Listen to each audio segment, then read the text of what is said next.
Almost immediately after James and Denise Kloss were found dead and their 13-year-old was missing, the Wisconsin Department of Justice was called in to help with the investigation. This is truly as bad as it gets for us. 13-year-old Jayme Kloss told investigators she heard the sirens just seconds after she was bound and dragged from her home. The suspect, Jake Patterson, even told detectives he yielded to sheriff's deputies racing to the Kloss home before continuing on the almost 80-mile drive back to his Gordon home with Jayme in the trunk. Meanwhile, the Barron County Sheriff called in help, including the Wisconsin Division of Criminal Investigation. Within a matter of a couple hours, we can have 40 or 50 agents at a scene of a major investigation. CBS 58 Investigates sat down with former Attorney General Brad Schimmel, who left office just 4 days before Jayme was found. At what point did you stop thinking she might have been killed that night too? Well, when she didn't turn up somewhere in a matter of a couple days, then we had great hope. But it didn't make sense to us even then that someone would commit 2 murders and then take her alive. That's something to slow you down. That's a liability.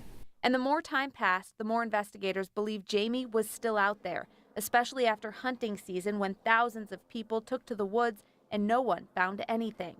We believed somebody was holding her, which is not good.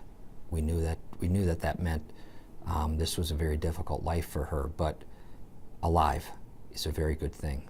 Patterson brought Jayme here to Douglas County. What we don't know yet is whether or not he'll be charged here for any of the crimes he may have committed during the more than 80 days he held Jayme inside this home.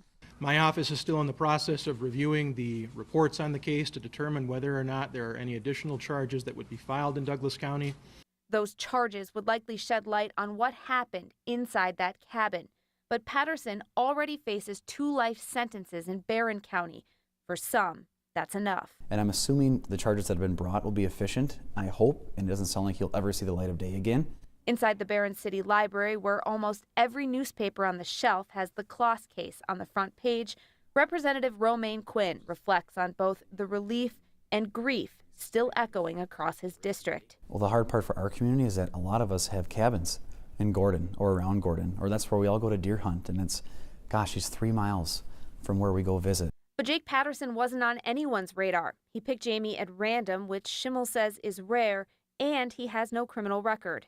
That is common, that individuals that prey on children don't have a lengthy history criminally, that we didn't hear of them before. The ones we know about, we're keeping our eye on. Now the Barron community is focused on keeping an eye on Jayme, making sure she feels their support as she adjusts to her new normal. People with that kind of strength of character, we can be hopeful that they can find some degree of healing.